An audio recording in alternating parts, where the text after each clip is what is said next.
Mukamu yang cantik sentuh dengan air wudhu. Mukamu yang cantik rendahkan di hadapan Allah. Kenapa? Karena mukamu yang cantik nanti akan dipintakan pertanggungan jawab di hadapan Allah. Lihat, kalau engkau punya muka cantik lalu tidak bersyukur di hadapan Allah untuk bersujud, untuk kau sholat, lihat suatu saat nanti muka akan dipertanggungjawabkan di hadapan Allah. Semakin cantik semakin dosanya besar di hadapan Allah.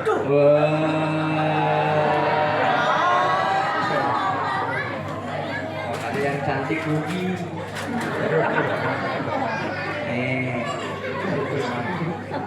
Bagaimana caranya beriman?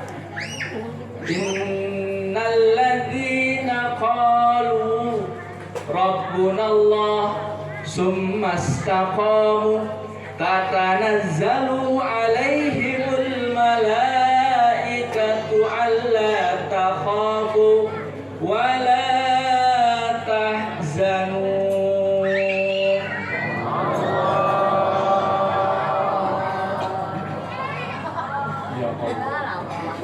jamaah sedemikian banyak gak mau menjawab jalan aminnya saya. Jangan-jangan bukan gak mau menjawab aminnya saya. Amin. Apalagi neng yang paling depan. Ya Allah, kayaknya ntar malam tidur mimpiin saya. Ustaz Faiz, I love you. Sirik aja lu. Tos. Abang Ipa, tenang aja. Alladzina qalu rabbuna Allah summa istaqamu tatanazzalu alaihimul malaikatu alla takhafu wa la tahzanu. Lihat, kalau orang-orang sudah beriman kuat kepada Allah, kalau orang-orang imannya sudah ajak di hadapan Allah, kalau orang imannya sudah begitu amat sangat dahsyat di hadapan Allah, siapa nanti akan menolong kita? Tatanazzalu alaihimul malaikatu alla takhafu wa la tahzanu. Jangan takut walaupun ekonomi menghimpit kita, walaupun corona enggak pernah putus di negeri kita. Jangan takut. Innallaha ma'ana. Sesungguhnya Allah ada bersama kita. Ingat, mati milik Allah, sakit milik Allah, masjid pun milik Allah. Jangan pernah kita gentar untuk masuk ke dalam masjid. Kuatkan iman dengan kalimat la ilaha illallah. Makanya sering-sering berzikir. Kuat iman, ajak iman, biar izikir. Kalau kita sering berzikir, hati kuat. Kalau kita sering berzikir, iman ajak.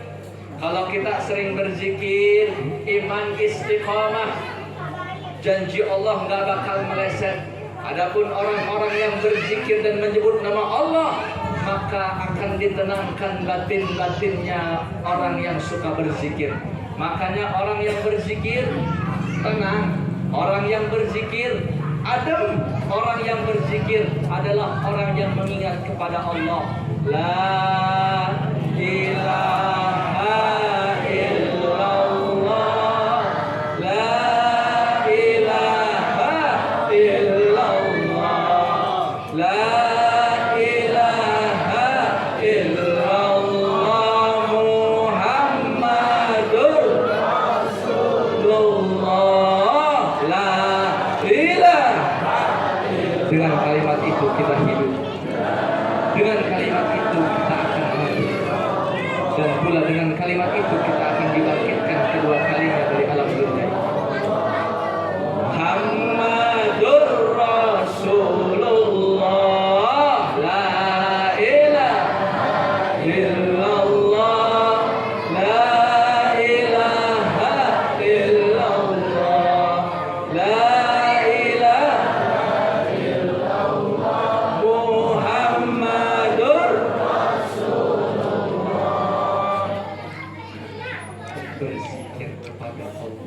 tips dan cara untuk kita mengingat Allah dan mengajarkan iman kita kepada Allah.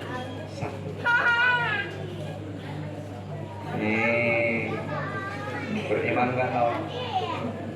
Orang sini kalau manggil anak kecil apa namanya? Bocil. Bocil. Beriman nggak sama Allah? Insya Allah. Beriman nggak sama Rasulullah? Beriman nggak sama kitab? Beriman nggak sama akhirat? Beriman nggak sama ketentuan baik dan buruknya Allah? Insya Allah. Nih lihat anak kecil beriman. Apa arti iman? Kuat, percaya, menjalankan apa yang dia anut. Itulah iman kepada Allah. Yang kedua,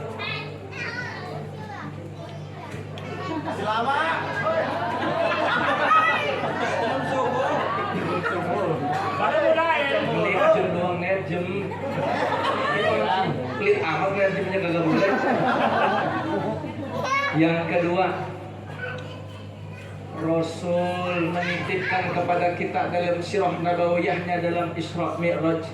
Isra dan Mi'raj adalah perjalanan tentang ubudiyah, perjalanan tentang akhlak, perjalanan tentang tauhid, perjalanan tentang ubudiyah. Itulah kejadian Isra dan Mi'raj. Lihat, kejadian Isra dan Mi'raj berangkat dari Masjidil Haram ke Masjidil Aqsa, lalu dipindahkan ke Baitul Muqaddas, loncat dari planet ke planet, menembus atmosfer, menembus langit yang ketujuh, lalu dia berangkat ke Sidratil Muntaha. Itu adalah Isra dan Mi'raj. Isra Mi'raj berangkat bukan dari mall ke mall. Isra dan Mi'raj berangkat bukan dari swalayan ke swalayan. Isra dan Mi'raj bukan berangkat dari toko ke toko. Isra dan Mi'raj Nabi Muhammad bukan berangkat dari Carrefour ke Carrefour, tapi Isra dan Mi'raj berangkat dari masjid ke masjid. Artinya secara etimologi Rasul mengajarkan kita bahwa yang kedua hikmah Isra dan Mi'raj adalah perjalanan tentang ibadah terabdol, sholat. Alhamdulillah. Yang muda sholat, yang tua sholat, bapak-bapak shol, ibu-ibu shol, pejabat shol, rakyat shol, yang tua shol, yang muda, yang kaya, yang miskin, yang ganteng, yang jelek, yang hitam, yang putih, yang kecil, yang sepuh, sholat di hadapan Allah. Awwalu ma yuhasabun nas yaumal qiyamah as-sholat. Nanti kalau bapak mati, yang pertama kali masuk alam kubur, yang ditanyakan oleh malaikat munkar dan nakir, 7 langkah. Orang yang terakhir menggiring ibu jenazahnya pulang, nanti akan datang 2 malaikat. Malaikat itu bernama Munkarun wa Nakirun. Itu malaikat Munkar Nakir akan bertanya kepada kita. Pertanyaan yang pertama kali diujukan oleh kita tentang sholat. Bukan pertama kali diajukan berapa rumah bapak itu dibangun, bukan berapa kali itu rumah bapak pindah, bukan sebanyak apa harta bapak, bukan secantik apa istri bapak, bukan seimut dan selucu apa anak-anak bapak, bukan setinggi apa pangkat dan kehebatan bapak. Tapi yang pertama kali ditanya nanti di akhirat, makanya jangan pernah tinggalkan sholat ya Pak ya. Pak Pak ya, Pak ya. Bu, mohon maaf, saya kalau biasanya ceramah kemana-mana dari Sabang sampai Maroke. Bahkan dulu waktu ayah saya masih hidup, saya dampingin ayah saya bukan hanya di Indonesia, sampai luar negeri saya ceramah sama ayah saya. Malaysia, Singapura, Brunei, Jambi, Taiwan, terus saya ikut dakwah sama ayah saya. Kebetulan ini Bu, di mana-mana yang paling rame pasti ibu. Benar? Ayo dah, kalau sekarang nggak percaya, ayo kita buktikan omongan saya betul apa enggak. Di pengajian yang rame,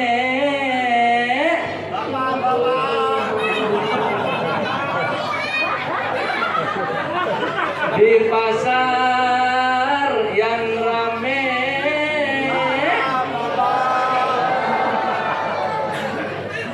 dibelah raja yang rame. Datang sore duduk di teritikan rumah sambil nyari kutu sambil ngerumpi yang rame.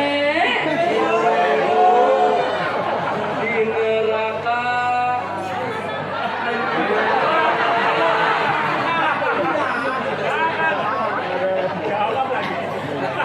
ya Allah ya Rabbi, betul loh. Ayo dah sekarang kalau nggak percaya, Bapak saya tanya, Pak,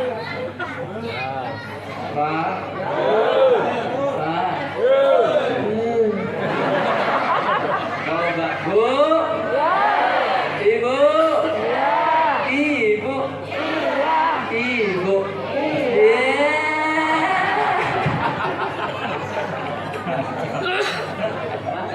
halo.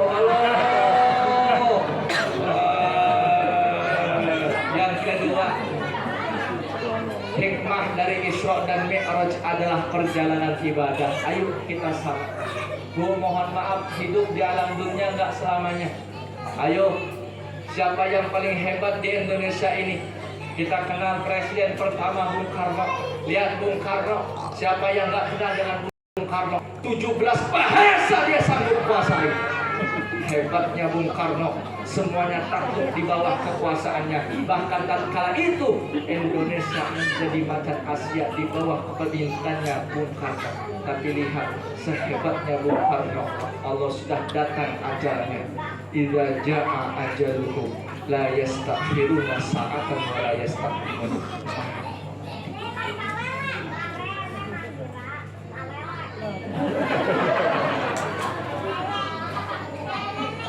Presiden yang kedua Soeharto. Siapa yang nggak kenal Soeharto dengan julukan si tangan besi? Selama 30 tahun dia pimpin Indonesia ini. Begitu banyak kelebihannya, banyak pula kekurangannya. Plus dan minus dia punya. Lihat, Bung Karno memimpin diganti dengan Soeharto. Lihat, Soeharto memimpin Indonesia dengan 30 tahun lebih di bawah kepemimpinannya. Soeharto mampu membangun Indonesia. Akhirnya dia dijuluki sebagai bapak pembangunan. Pintar, cerdas, kekayaannya di mana-mana. Tommy Soeharto 7 turunan gak bakal jatuh miskin. Mati sampai sekarang gak hidup lagi. Gak percaya sih ibu, gak percaya.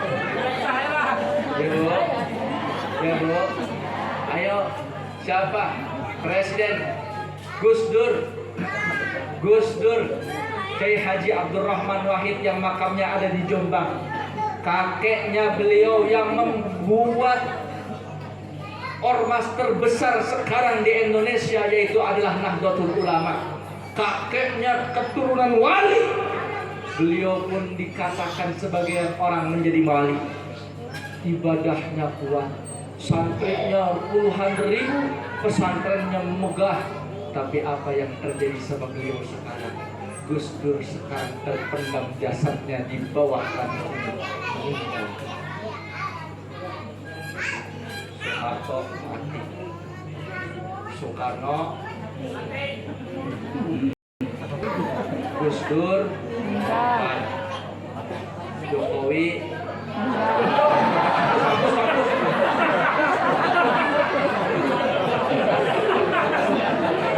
kasih sesuai dengan dalam tadi.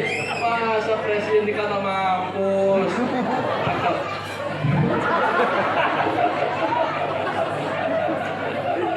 Ya Allah, subhanallah. Kalau mereka yang punya kekuasaan saja Allah cabut nyawanya, apa modal kita nanti kalau kita sampai alam barzakh? Kekayaan kita tidak punya begitu amat sangat melimpah. Mobil pun cukup sederhana, rumah pun seada-adanya. Kalau kita tidak kuat istiqomah masuk ke dalam masjid itu nanti yang akan bisa menolong kita di hadapan Allah. Lihat bu, kalau datang besok hari kiamat, bu, besok kalau datang hari kiamat, itu yang paling akhir dihancurkan. Masjid yang paling akhir dihancurkan. Lihat mana yang pertama kali dihancurin. Ya.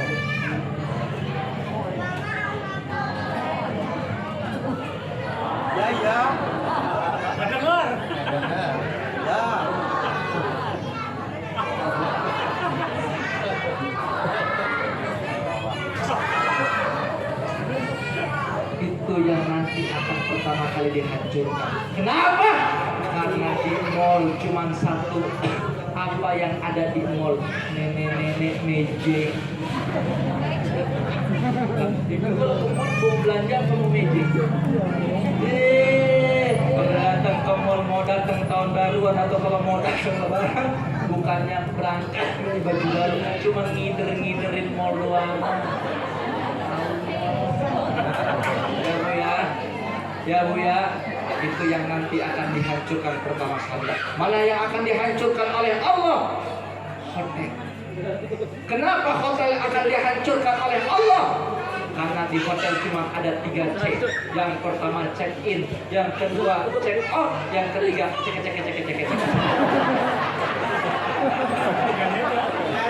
Oke, ngerti aja lu. 18 plus nih.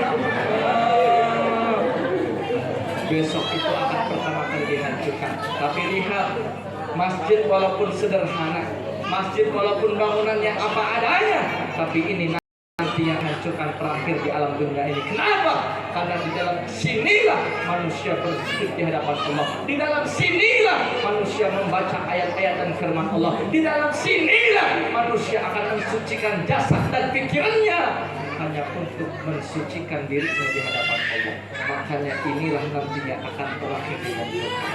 Makanya langsung sholat. Ini yang kecil sholat enggak? Sholat enggak? Kamu sini.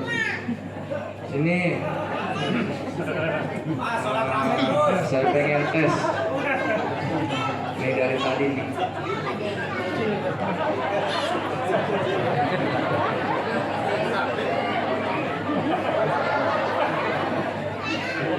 Saya pengen tes dia. Ngeledekin saya mulu dia. Kamu sholat apa enggak? Kamu siapa namanya? Faisal. Faisal. Woi, saya Faiz. Ini Faisal. Jangan-jangan kita bayi yang tertukar dulu.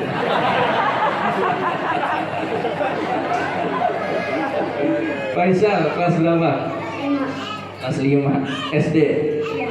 Sekolah di mana? Yang Kudu 4. Faisal sholat apa enggak? Sholat. Saya mau ngetes.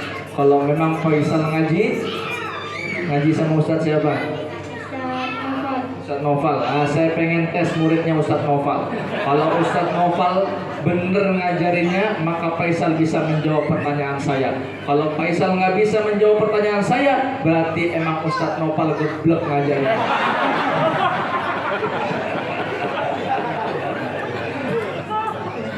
Faisal, sholat zuhur berapa rakaat? 4. Asar, 4. maghrib, 3. isya, 4. subuh. 2. Santrinya Ustadz Noval. Sekarang saya pengen tes bacaan ayat Al-Qur'annya. Wah. Biasa aja. Gak usah deg-degan gitu, tak deg. Gak usah deg-degan gitu, gak usah deg-degan. Faisal, terusin bacaan Ustaz.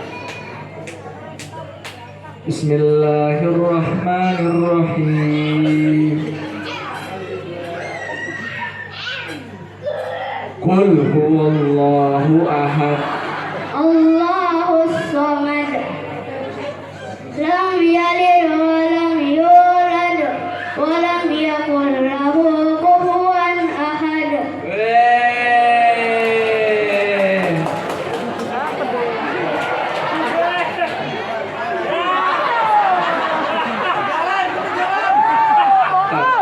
Hutli nukot, ambilin saya duit. Wah.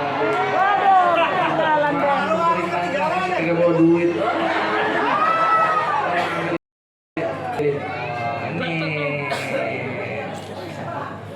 Nah, sekarang pertanyaan inti.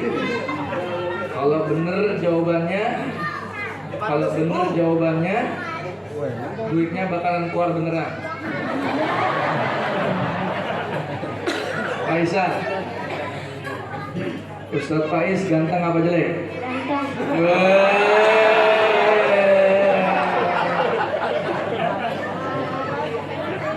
Faisal punya kakak apa enggak? Enggak. Ya. Ayah lu.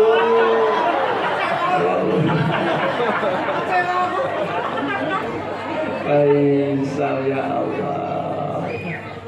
Anak-anak yatim, ada anak yatim? Mana anak yatim? Saya anak yatim. Mana ya? Ya, sesama anak yatim nggak boleh saling mendahului. Mana anak yatim yang kecil? Mana anak-anak yatim? Ada sah? Tonjok anak yatim dulu. Mana anak yatim? Mana?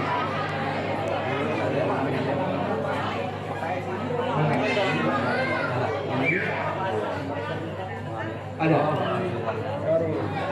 Oh ya, oke. Ayo, San. Lanjut. Nah, sini.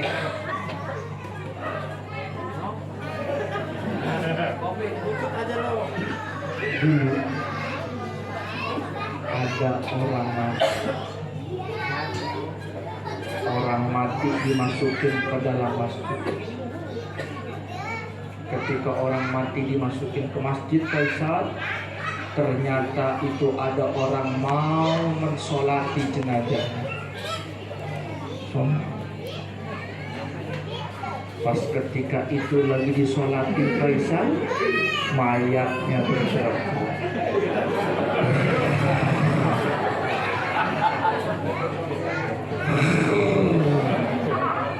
Bergerak Faisal. Akhirnya itu orang yang pada sholat mundur satu langkah Faisal. Dia mundur satu langkah, akhirnya dia buka dan dia singkap itu kain penutup jenazahnya. Tapi apa yang terjadi? Itu jenazahnya dililit sama ular besar. Mau dimakan itu yang namanya jenazah.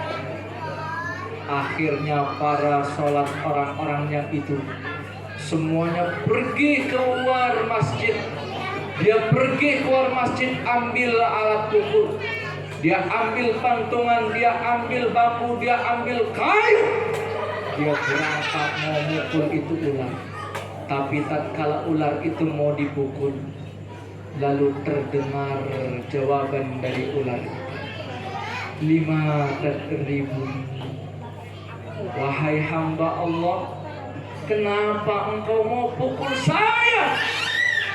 Saya siksa ini mayit, karena ini mayit dari sholat.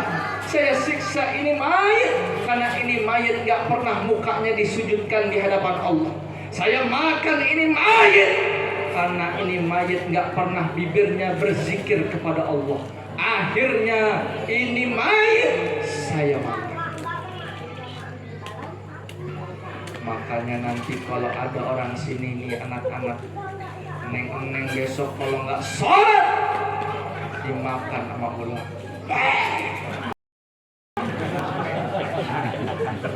Ibu-ibu besok kalau nggak sholat dimakan sama ular. Yang janda nggak sholat, dimakan sama bapak-bapak ya.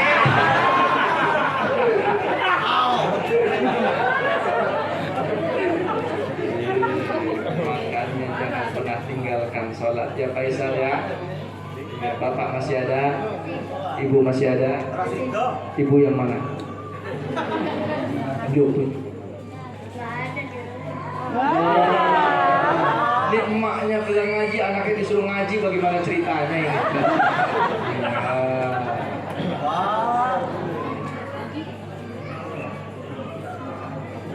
Rajin main.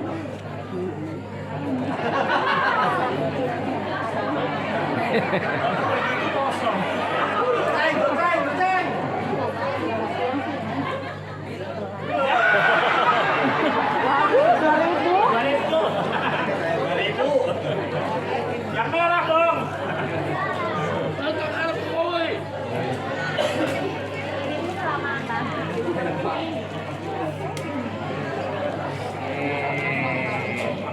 Gak ada, kasih nama anak kening aja tuh. Susah banget. Pilih sendiri lo.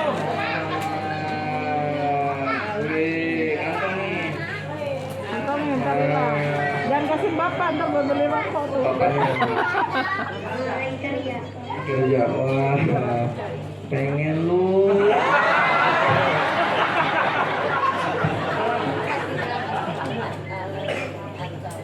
Yang kedua, rihlah ubudiyah, perjalanan tentang ibadah. Makanya kalau benar-benar hari ini kita merayakan Isra Mi'raj, yuk sama. Isra Mi'raj mengajarkan kita dari masjid ke masjid. Sekarang kita takmirkan masjid. Sekarang kita ramaikan masjid. Sekarang kita hidupkan masjid. Ingat ibu, orang mati yang masuk, orang hidup yang masuk ke masjid. Kalau kita sholat masuk ke masjid. Kalau orang yang nggak mau sholat, nanti dia matinya masuk masjid, tapi ingat posisinya di depan daripada imam. Itulah posisi yang paling membuat kita terenyuh, karena disitulah kita tidak bisa mensolatkan orang lain, tapi kita bisa mensolatkan diri kita sendiri. Na'udzubillah subhanahu. Yang ketiga, Isra dan Mi'raj adalah perjalanan tentang ilmiah, rihlah ilmiah, perjalanan tentang keilmuan. Lihat, walaupun Amerika dengan segala macamnya itu Amerika, dengan segala macamnya IQ-nya orang-orang Amerika, walaupun itu yang namanya orang-orang luar negeri Jerman dengan segala macam tekniknya di Jerman, walaupun itu orang Australia dengan segala macam perangkatnya orang Australia, dia tidak akan pernah menembus Sidratil Muntaha. Yang paling dia sentuh, yang paling dia capai, yang paling dia injak, paling hanya rembulan dan segala macam galaksi antar raya ini. Tapi ingat, dia tidak akan bisa menembus arsy Allah. Artinya, kalau kita benar-benar mengaji, memperingati Isra dan Mi'raj, yang ketiga kita harus pintar belajar oleh Allah. Al-ilmu nurullah wa nurullahi la yuhda lil asih. Belajar ilmunya Allah, tidak pandang bulu ilmu agama atau ilmu perubahan, tidak pandang bulu ilmu agama atau ilmu umum, tapi kita ingat semua ilmu adalah milik Allah. Al-ilmu nurun, ilmu itu cahaya dan cahaya itu milik Allah. Belajar. Yang kecil-kecil ngaji, yang tua ngaji nggak bu? Ngajinya sama Ustadz siapa? Ustadz siapa? Ustadz Sarif. Ngaji jangan putus. Utlubul ilm minal mahdi ilal lahdi. Tuntutlah ilmu dari buaya sampai liang lahat. Kalau kita sudah terpenuhi mulut kita dengan tanah-tanah alam barzah, maka disitulah kita tertutup. Bahkan ketika sudah masuk ke alam barzah pun kita masih belajar dengan ilmunya Allah. Disitulah dibacakan talqin. Talqin itu ilmu buat kita. Belajar. Ya Neng ya. Belajar. Dah ini aja mungkin yang saya sampaikan. Masih sore. Nanti lanjut. Terus biasanya orang Cisoka kalau ngaji sampai jam berapa? Jam 12. 12. Tadi saya mulai ceramah jam 9 sekarang sudah jam 10 pas, artinya sudah 1 jam saya berbicara. Harus setengah 10 kurang. Error jamnya ente. Orang sini biasanya sampai jam berapa Ustaz kalau ngaji? Jam 12. Subuh. Subuh bu. Subuh. Kuat. Ustaz Nopal, ente ngundang apa ngontrak ini? Yang ketiga, belajar. Yang kecil, mumpung kamu masih pada kecil, belajar di waktu kecil seperti menukir di atas batu. belajar ketika sudah dewasa seperti mengukir di atas air. Apa? Walaupun kamu masih kecil, seakan-akan ilmu itu memahat batu. Yang namanya batu keras, tapi ingat bisa dipaham, ingat bisa diukir. Kamu berkuat, kamu tekun, kamu ajak belajar ilmunya Allah. Nanti menjadi orang yang sukses. Lihat Pak RT, beliau semuanya sudah Ustadz kita semuanya sudah tua. Lihat tuh Ustadz Nopal, walaupun muda tapi mukanya tua. Nanti semuanya beliau akan berganti. Orang kalau sudah tua mati. Kalau dia sudah mati, maka engkaulah nanti yang akan meneruskan perjuangan Cisoka ini. Lihat Cisoka 10, 20, 30 tahun yang akan datang. Mau dibawa kemana Cisoka ini? Tergantung bagaimana anak-anak kecilnya. Sekarang kau pemuda, besok engkau akan menjadi pemimpin. Rijalul yaum, subhanul yaum, rijalul god. Son now, later tomorrow. Oh yes. Belajar, jangan ya. Belajar. Oh yes. Yang tua bapak-bapak saya titip sama Ustadz Sarif, sama Ustadz Nopal, saya titip kampung ini. Terus takmirkan ilmu agama, terus takmirkan masjid ini. Yang muda belajar terus, yang tua belajar terus. Kenapa? Karena belajar adalah mencari ridho Allah yang paling mudah. Kalau ibu mencari ridho suami sulit, Bu. Ibu mencari ridho suami sulit. Dandanannya kudu cakep setiap saat. Betul? Coba kalau ibu mencari ridho Allah, maka Allah cuma minta satu, rajin-rajin dekati Allah dengan memais ilmunya Allah, dengan mempelajari ilmunya Allah. Maka kalau ilmu Allah sudah kita pegang, Allah akan turunkan ridhonya kepada kita. Ridullah fi ridul walidain wa suhtullah fi suhutil walidain. Kalau kita sudah beridho, maka orang tua pun akan beridho sama kita. Amin ya robbal. Nah, mungkin ini aja yang saya sampaikan. Bukan nggak cinta, tapi memang fisiknya yang nggak kuat. Saya pulang memang dalam kondisi nggak fit. Pun saya datang kemari pun kalau bukan Ustadz Nopal saya nggak datang. Karena saya tahu amplopnya sedikit. Tapi saya datang kemari bukan karena amplop. Saya datang kemari bukan karena itu yang namanya gila. Mohon maaf ibu, saya kalau ceramah pulang dari mana-mana. Bahkan besok tanggal 26 saya ada di Cikokol, pagi saya di Jakarta Kalideres, malamnya saya ada di Cianjur, paginya lagi saya harus ceramah di daerah Tangerang, malamnya lagi tanggal 28 saya harus ikut bareng Isra Mi'raj sama santri-santri saya, hampir 1000 santri di bawah saya. Besok paginya langsung saya harusnya berangkat roadshow luar negeri. Roadshow luar negeri insya Allah. Tadi ini seharusnya saya jam 5 sore berangkat dari rumah saya ke Bandara Soekarno-Hatta, itu paling 30 menit. Berangkat dari Bandara Soekarno-Hatta. Dari sampai jam 6 saya harus terbang sampai Bandara Juanda yang ada di Surabaya. Tapi saya nggak mau ikut, saya nggak mau datang.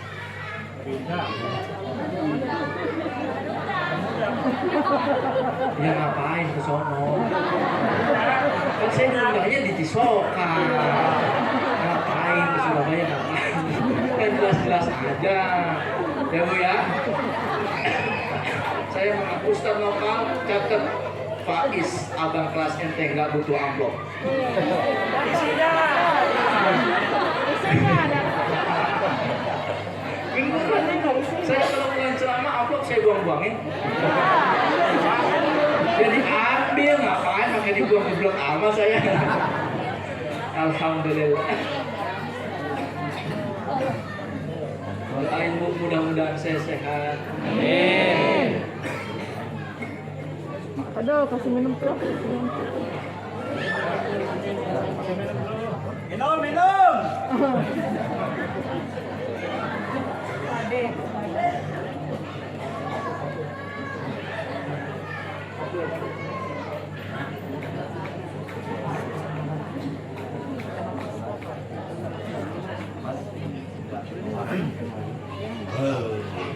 Alhamdulillah. Saya sehat, biar bisa meneruskan perjuangan orang tua saya, biar bisa meneruskan perjuangan pondok pesantren yang ditinggalkan. Terakhir, intisari dakwah saya, Isra Mi'raj mengajarkan kita 3 perjalanan utama.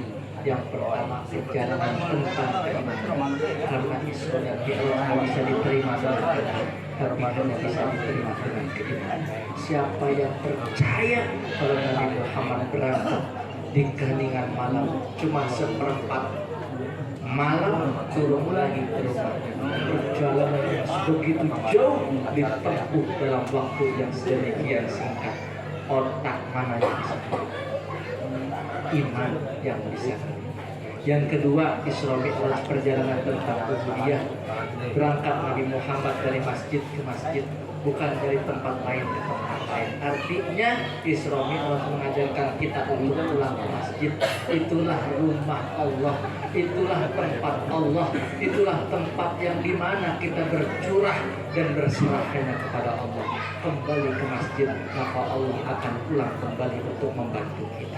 Yang ketiga, perjalanan tentang ilmu, karena Isra Mi'raj itu tidak bisa ditempuh dengan akal, tapi ditempuh dengan ilmu dan kekuasaan Allah.